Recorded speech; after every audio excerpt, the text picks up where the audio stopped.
Hello guys, welcome back. This is problem set 6 of the lecture series Signals and Systems. In this video, we will be solving some questions on discrete time signals and systems. So, let's get started.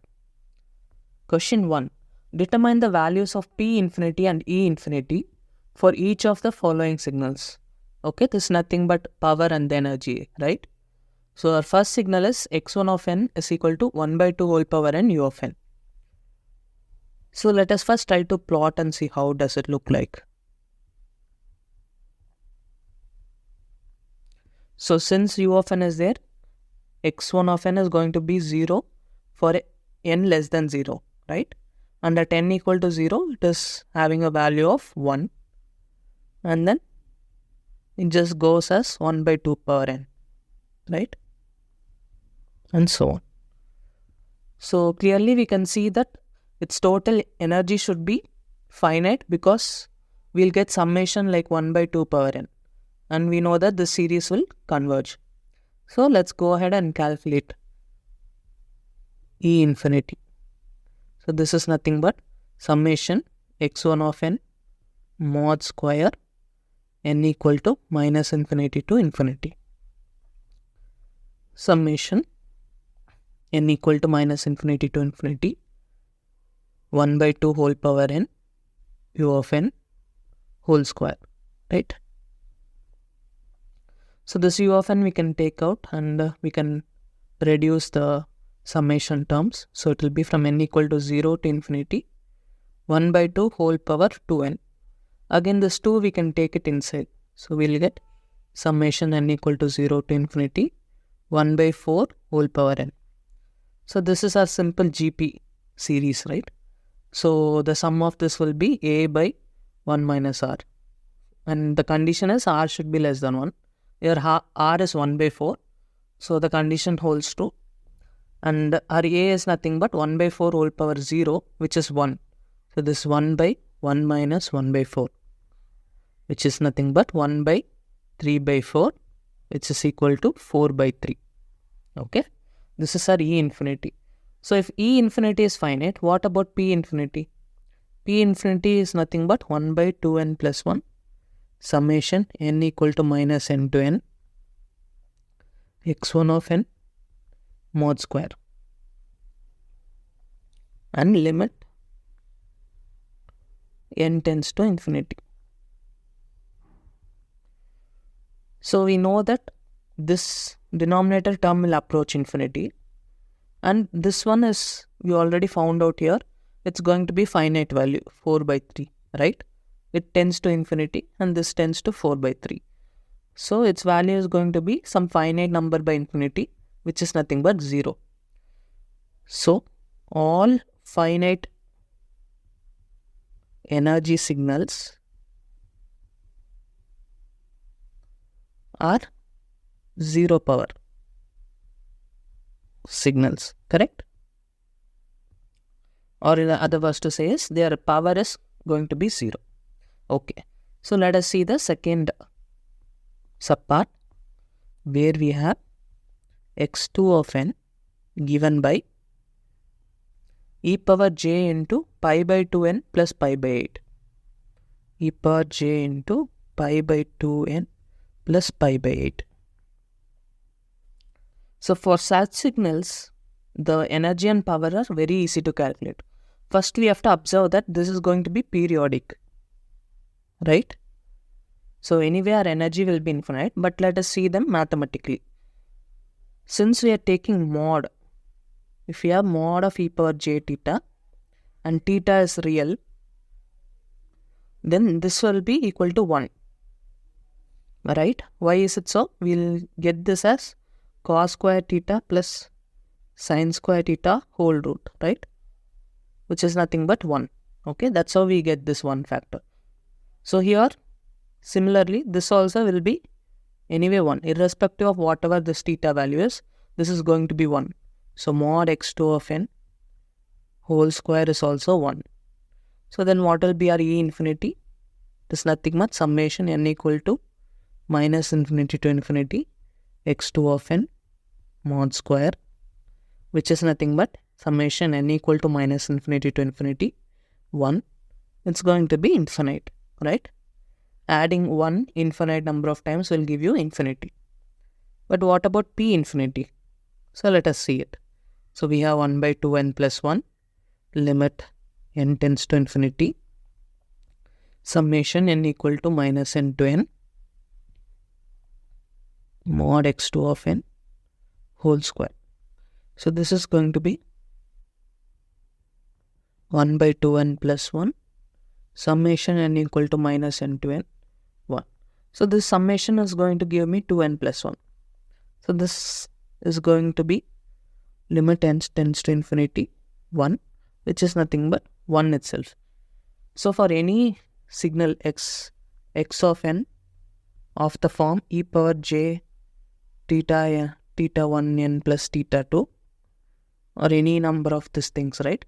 Your mod of x of n is going to be equal to 1, which implies that your energy is going to be infinite and your power is going to be 1. Okay? So now let us take a look at the third signal. x3 of n is equal to cos pi by 4n. Okay.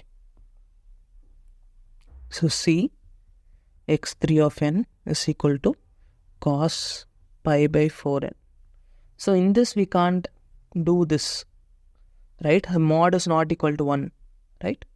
So we have to see what happens to our x3 of n mod square.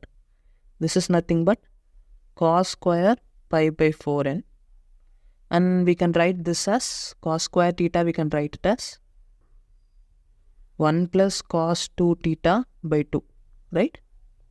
So using this I'll get 1 plus cos pi by 2n by 2. So let us examine this cos pi by 2n. So let us try to plot.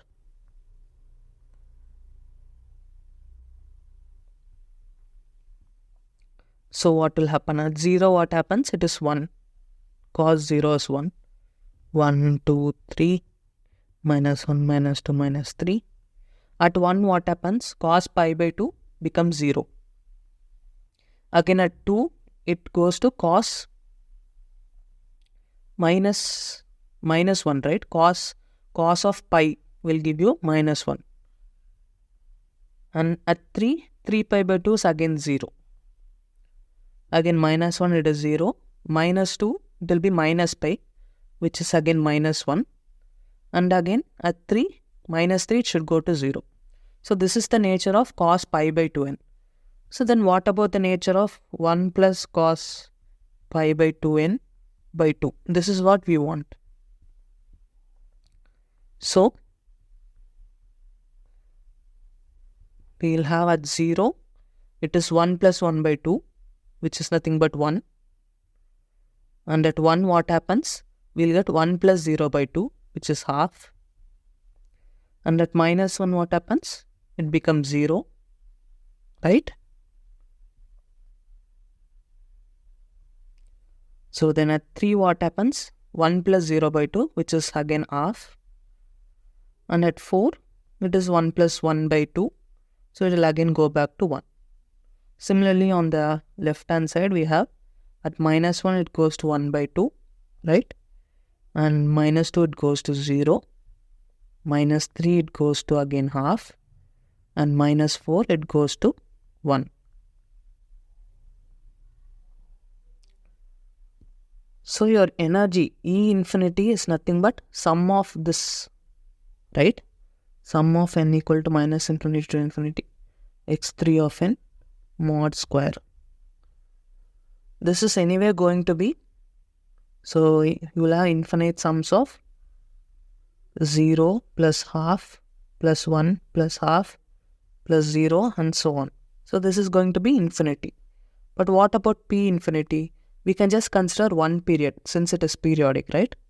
So this is one period. We have 1, half, 0, half, and again 1 is repeating. So in one period what we have? So n equal to 4 here, right? 1, 2, 3, 4. So this n I am taking it as number of terms, okay? Number of terms. And what is the sum? It's nothing but 1 plus half plus 0 plus half, which is nothing but 2. So what will be my Pn? So Pn I'll write it as differently. So I'll write it as summation n equal to 0 to n minus 1, 1 by n, and the sum of x3 of n mod square. Okay. I can also write it this way because I'm anyway taking average over one period and then I'm going to extend it. So this is gonna give me 1 by 4, right, into 2. So which is going to be 1 by 2. And anyway, if I limit n tends to infinity, Pn, which will give me P infinity, is going to be same. So it is going to be 1 by 2. So your energy is infinity and your power is 1 by 2. So while solving this, you should also be careful that you should recheck. This is going to be a square term, right? So this term can never be negative. Cannot be negative. So by mistake, if you are getting some negative terms, it means that you have done something wrong and you have to go back and change the expression or check if you have substituted the values correctly. Okay, that will be a quick check to always keep in mind when solving such problems. Okay, so that's all I think in this question. Let's move on to the next question. So determine the fundamental period of the signal x of n equal to 1 plus e power j 4 pi n by 7 minus e power j 2 pi n by 5. So our x of n is composed of 3 terms. One is a constant term, other is a e power j 4 pi n by 7 and minus e power j 2 pi n by 5. So let us analyze each of these 3 terms, so check for their periodicity and then conclude on the periodicity of x of n. So for 1, what do we have? It is a constant. So what is the period? N1, fundamental period is going to be 1, right? And what about ej 4 pi n by 7?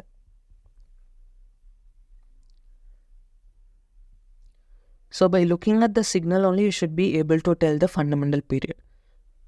You can observe that n will take only integer values.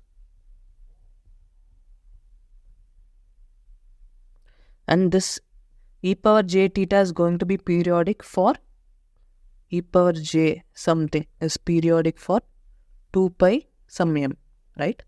So if for some value of n, minimum value of n, I am able to bring it to this form of 2 pi m, then that will be my fundamental period, right? So what will be such value? Since 7 is in the denominator, I have to substitute n equal to 7 and 4 pi I get.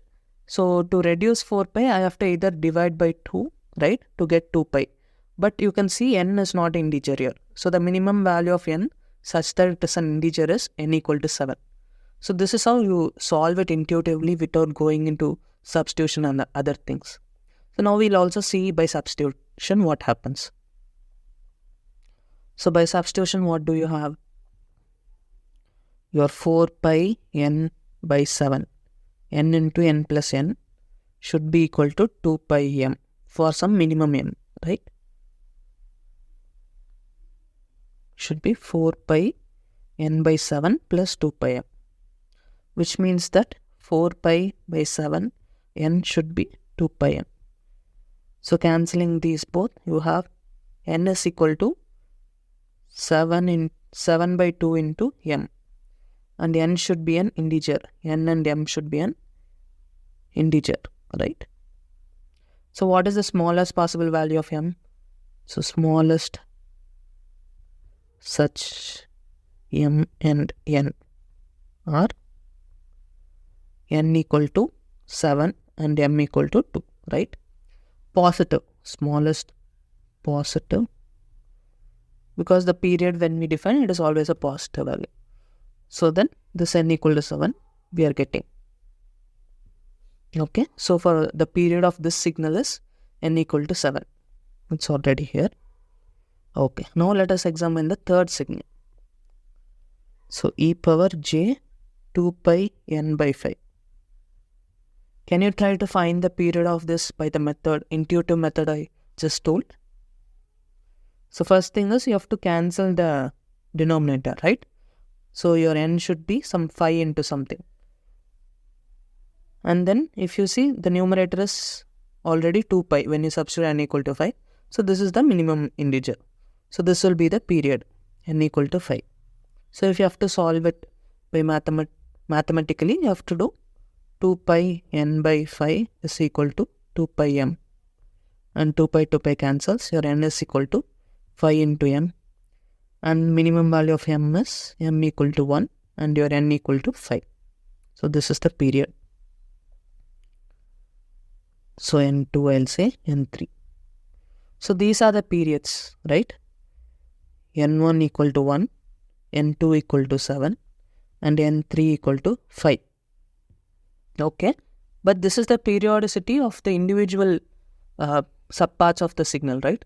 When we add them, when are they going to be periodic? So this will be periodic for 1, 2, 3, 4, n, I'm saying 5 and so on. This is going to be periodic for 7, 14, 21, 28 and so on. And this is going to be periodic for 5, 10, 15, 20, 25 and so on. So when all these three will coincide is what will determine the periodicity of this x of n. So that is given by the LCM of these three. Right? And which is nothing but 35. Correct? So at 35 even we'll have this here. This somewhere it will come here. And here we'll have something like this here. So all these three is going to be periodic. And multiples of 35 also they'll be periodic. But when we say fundamental period, we want the minimum. So which will be 35. So that is what the answer is. The fundamental period of the signal is 35. Okay. Moving on. Consider the discrete time signal x of n equal to 1 minus summation k equal to 3 to infinity delta of n minus 1 minus k. Determine the values of the integers m and n naught so that x of n may be expressed as x of n is equal to u of mn minus n naught. So first let us try to plot this x of n, then it will be clear. So what I have, x of n, it's nothing but summation k equal to 3 to infinity, of course 1 minus, delta of n minus 1 minus k. So if I abbreviate this, what will I get? Let me write it down. So I'm going to get 1 minus delta of n minus 1 minus 3 minus delta of n minus 1 minus 4 minus so on. So this is nothing but 1 minus delta of n minus 4 minus delta of n minus 5 minus so on. So how are these delta of n minus 4 going to look? At 4, they will have value 1, right? And this is nothing but at 5, they will have value 1. And now sum of all these summation k equal to 3 to infinity delta of n minus 1 minus k. How will this look like? This will look like this. So 4, 5, 6, so on. It will be like this, right? It's just sum of all these terms. Of course, minus n I'm taking out. So now I have to do 1 minus this. So what I'll get? I'll get just the inverse of this. So 1 minus summation k equal to 3 to infinity delta of n minus 1 minus k. What will I get? 4, 5, 6, 3, 2, 1. Okay, I think I'll rewrite 0, 1, 2, 3, 4, 5, minus 1, minus 2, minus 3 and so on. So 1 will be 1 everywhere. It's a constant. Right? And minus this, what it will do? It will just subtract these terms and here it will be 0 starting from here. And so on. It will be 0 forever. So this is our signal. So now we have to represent this in the form of unit step function. So how do we do it? First you should observe that this is left-sided. Then it will be of the form u of minus n plus something, right? And what will be that something? So as I said, there are two methods. You can either first do the reversal followed by shifting, or do the shift and then do the reversal. So to obtain this, what we have to do first? Let's say I am going with this method. Okay, shift and then followed by reversal. What should I do? I shall first shift it to this place. Sorry, I should shift it from here. So minus 3, minus 2, minus 1, 0, 1. And here it will be 0. So I should shift here, and then when I take the reverse, I'll get this function, right? Reversal. So what is this? This is nothing but u of n plus 3, because I'm left shifting the signal. Left shift. And then for reversal, I just need to replace n with minus n. So what I will get at u of minus n plus 3. So this is my desired answer. So this is u of minus n plus 3. So I should get m and n naught. So m is going to be equal to minus 1 and n naught is nothing but minus 3. Okay. So let us look at the next question. Consider a discrete time system with input x of n and output y of n. The input-output relationship of the system is y of n is equal to x of n into x of n minus 2. Okay, very interesting system. Let us see the questions. Is the system memoryless? So we know that memoryless, it should only depend on x of n, but it is depending on x of n minus 2, so it is not memoryless. Okay, determine the output of the system when the input is a delta of n, where a is only real or complex number, any real or complex number. And C part, is the system invertible? Okay, so these two questions are a little involved, so let us solve them. A, we already stated, it is not memoryless, since y of n depends on x of n minus 2. Okay, B, determine the output of the system when the input is a delta of n. So what happens to y of n? It is going to be a delta of n into a delta of n minus 2, correct?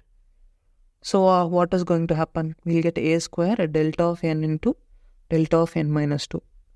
So your delta of n is only present at n equal to 0. And your delta of n minus 2 is present only at n equal to 2. Right? When you multiply these both, you are going to end up with a 0 signal. So this y of n is going to be equal to 0 for all n, right? Okay. So C, is the system invertible? So what do you think? So for inverse to exist, what condition you require? Distinct input should give distinct outputs. For invertibility, distinct inputs gives distinct outputs. But as seen in B, if you see that for delta of n, x1 of n equal to delta of n, and x2 of n equal to delta of n minus 1, the y1 of n is going to be equal to 0, and here also the y2 of n is going to be equal to 0. So distinct inputs is giving same outputs. So the the system is not invertible. Hence, not invertible. Right? You can also check intuitively. So how do you get? So invertibility requires that you need to get back x of n given you know the y of n. right? But if for some case your x of n minus 2 is equal to 0, then you are losing the information of x of n. So then there is no way to get y of x of n from y of n, right? So then this system is not invertible. Okay, moving on. Let us solve some gate questions.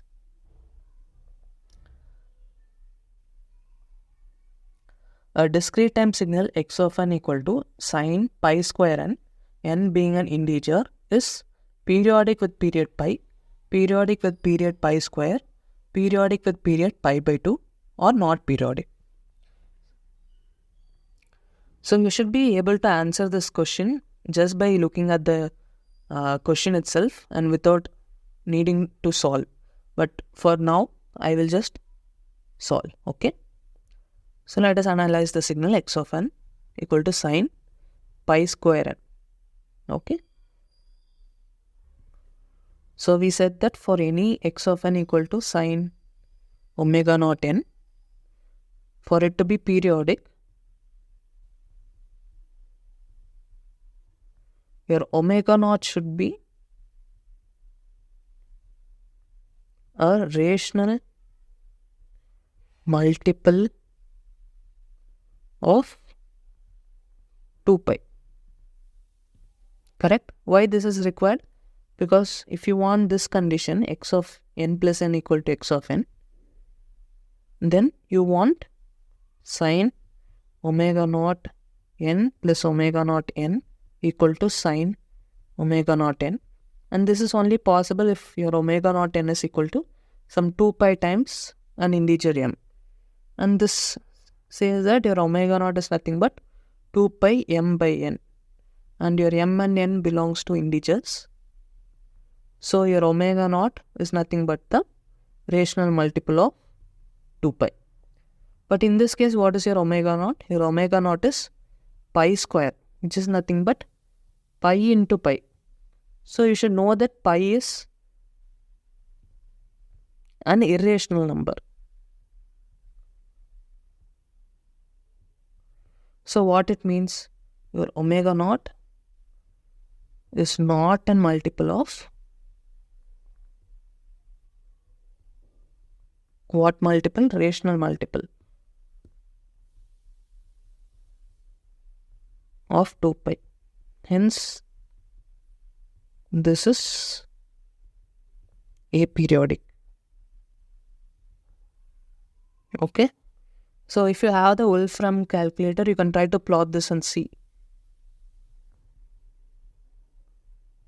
It will not be periodic. Maybe it may appear close to being periodic, but if you look at the actual values, it will not be periodic. Okay. So the answer is D, not periodic. Okay, let us move on to the next question. A system with input x of n and output y of n is given as y of n is equal to, okay, let me write it down here, sine 5 by 6 pi n into x of n. And then what they are asking, the system is linear, stable and invertible, non-linear, stable and non-invertible, linear, stable and non-invertible, or linear, unstable and invertible. So they are asking for 3 properties: linear, linearity, stability and invertibility. Okay. So what about linearity? Is the signal linear? Yes, it is going to be linear because you're replacing x of n with a x1 of n plus b x2 of n. This is going to be just form a factor and you will get a y1 of n plus b y2 of n. So let us see that here. So if x1 of n gives y1 of n equal to sine 5 by 6 pi n x1 of n, and your x2 of n will give you y2 of n equal to sine 5 by 6 pi n into x2 of n. And what about a x1 of n plus b x2 of n? It gives y of n equal to sine of 5 by 6 pi n into ax1 of n plus bx2 of n. So this I can write it as a into sine 5 by 6 pi n into x1 of n plus b into sine 5 by 6 pi n into x2 of n. But these are itself nothing but your y1 of n and y2 of n equal to a y1 of n plus b y2 of n. So hence this is linear. Again, when you do solve it in the GATE exam, you shouldn't be writing all these. Just by looking at and doing the calculation in your head itself, you should be able to conclude this. And what about stability? So stability, you have the condition bounded input, bounded output. So if your x of n is less than some b, what your y of n will be? It's nothing but mod sine 5 by 6 pi n into x of n. So this is going to be less than or equal to mod sine 5 by 6 pi n into x of n. Again, this is less than or equal to, your sine is going to be less than 1 always, and your x of n is bounded by b, right? So I'll have strictly less than sign. So your y of n is also bounded by b. So it is stable. Again, this also you needn't write all these down. It is very simple only. So we should be able to conclude them just by seeing the question itself. And what about invertibility? So this is little involved. You have to think. It is again similar to the previous question we have seen. So if for some values of n, if your sine 5 by 6 pi n is going to be 0, then there is no way to recover that x of n values, correct? For example, if you take n equal to 12, you will get 10 pi, which is going to be equal to 0. Y of n equal to 0. And if I have two x of n's, let's say x1 of n and x2 of n, and x1 of 12 is some 1 and x2 of 12 is equal to 2. So this difference I can never tell by looking at my y of n, right? Or by looking at my y1 of n and y2 of n, right? This difference I can never tell. So this is not going to be invertible. Not invertible because distinct inputs don't give distinct outputs, right? Which means that my x1 of n and x2 of n, all other places, let's say they're same, except for x1 equal to 12. You can take 12 or any other multiple of 12. So that difference, the outputs cannot tell because both the outputs are going to be same everywhere. So that's why this system is non-invertible. So what we have? We have linear, stable and non-invertible. So option C. So let us move on to the next question. Consider the sequence x of n equal to -4 minus j5, 1 plus j2 and 4. So this symbol is nothing but it denotes n equal to 0. So then this will be n equal to -1 and this will be n equal to +1. Okay. So that way it is just for convenience. So the conjugation antisymmetric part of the sequences. So we have to find the conjugation antisymmetric part. What does conjugation antisymmetric means?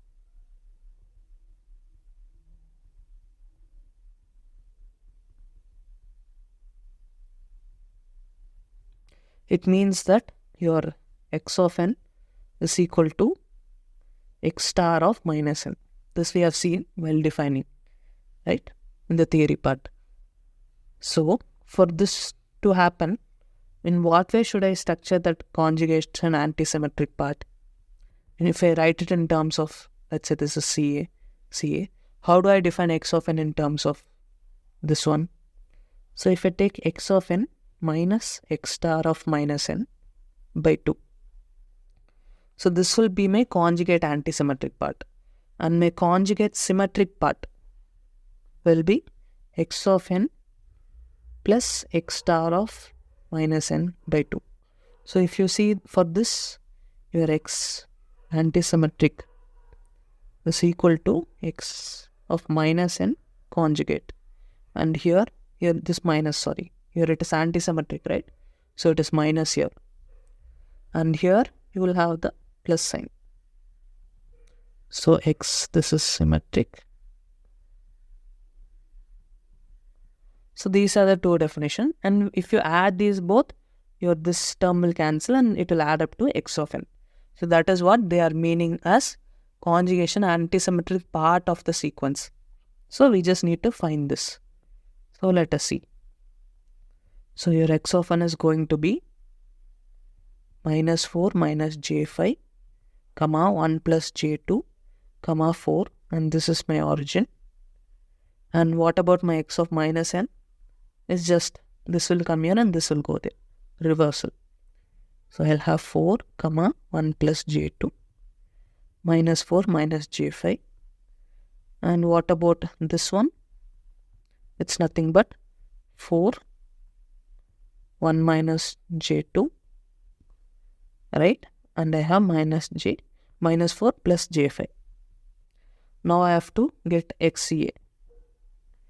So first I will get this one. So this is nothing but subtraction of this with this, right? So minus 4 minus j5 minus 4. I'll get minus 8 minus j5. And 1 plus j2 minus 1 plus j2.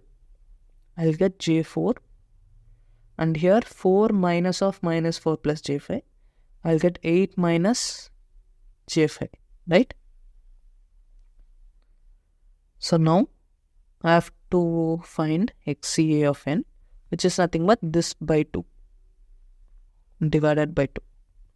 So it is going to be minus 4 minus j2.5, comma j2, comma 4 minus j2.5. So this is going to be my conjugation antisymmetric part of x of n. So just nothing but option A, right? Minus 4 minus j2.5, j2 and 4 minus j2.5. So option A is the correct answer. So let us now look at question 4. Let P be linearity, Q be time invariance, R be causality, and S be stability. Okay. A discrete time system has the input-output relationship y of n is equal to x of n for n greater than or equal to 1, 0 for n equal to 0, x of n plus 1 for n less than or equal to minus 1, where x of n is the input and y of n is the output. The above system has the properties. So we need to check for linearity, time invariance, causality, and stability. So let us check P, linearity. Again, when solving an exam, you have to solve it quickly. So you needn't write all the steps involved and all. Okay. So linearity, by looking at the system function only, you should be able to tell. So this one you can see, if you substitute A x1 of n plus B x2 of n, it's going to be linear, right? So I'll do it. So your y of n equal to summation A x1 of n. You just need to replace x of n with A x1 of n plus B x2 of n. And 0 A x1 of n plus 1 plus B x2 of n plus 1 for n greater than or equal to 1, 0 n less than or equal to minus 1. So this I can divide as A into x1 of n plus x2 of n for n greater than or equal to 1, 0 for n equal to 0. And this, let me say only x2 of n, x1 of n. So n greater than or equal to 1, n equal to 0. And here x1 of n plus 1 for n less than or equal to minus 1. Plus b into x2 of n for n greater than or equal to 1, 0 for n equal to 0. And x2 of n plus 1 for n less than or equal to minus 1. And this is nothing but a y1 of n plus b y2 of n. Correct? From the definition you can see they match. So this system is linear. So next is Q, time invariance.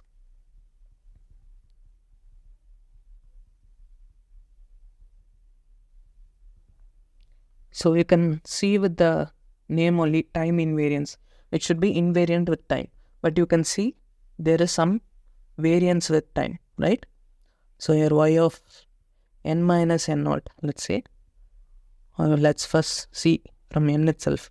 Since we have to just prove that it is not time invariant, we can just give a counter example and prove it. It's very easy.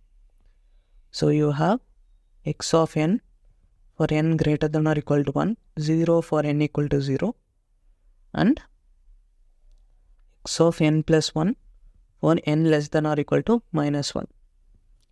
So let us check this for simple signal delta of n. X of n equal to delta of n. So what will my y of n be?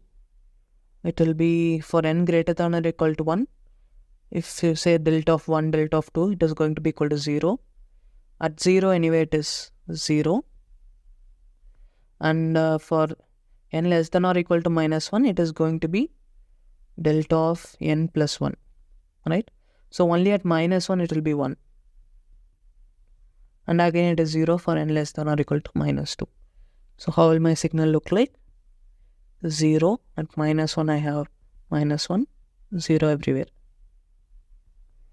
So now let us shift this by 1 unit. Let me say x dash of n equal to delta of n minus 1. So now what will I have? Y of n. So I'll directly plot. Okay, we have 0, minus 1, 1, 2, minus 2. Ideally, if it is time invariant, I want this also, y of n also should be shifted by 1 unit to the right, correct? But irrespective of whatever y of n is, irrespective of whatever x of n is, your y of n at n equal to 0 is going to be 0. So here it is 0. From here itself we can say that it is not time invariant, but still let us try to plot the full signal. So for n greater than or equal to 1, y of n is equal to n of x of n. So this x of n will look like this, right? So for greater than or equal to 1, it is there. So this will come here, 1. And for n less than or equal to minus 1, it is going to look like x of n plus 1. So x of n plus 1 is nothing but it will have at 0. And this is going to be reflect only for n less than or equal to minus 1. So it is again 0 only here, everywhere. So it is like shifted by 2 units. So your y dash of n is not equal to y of n minus 1. So this is not time invariant. In other words, it is time varying, right? So next what you have are causality. So causality you can directly see. It is depending on n plus 1 for future instant, right? So R, it is not causal because y of n depends on x of n plus 1, right? So which and all is a tick? Linearity is a tick, time invariance no, causality also no, and finally what do we have? We have stability. So is it stable? What do you think? Y of n is always depending on x of n. So of course it is going to be stable. So if mod x of n is less than b, then mod y of n is also going, it's only depending on x of n sometimes and x of n plus 1. So it is also going to be bounded by b only, right? At n equal to 0, it is anyway 0. So it is stable. So S is also a tick. So only P and S have a tick. So it is option A, P and S, but not Q and R. Okay. So that's all for today. Please go back and solve as many problems as possible and try to review them and learn from them. So only that will help you develop proficiency in this subject. Okay. Stay tuned. Take care. Bye-bye.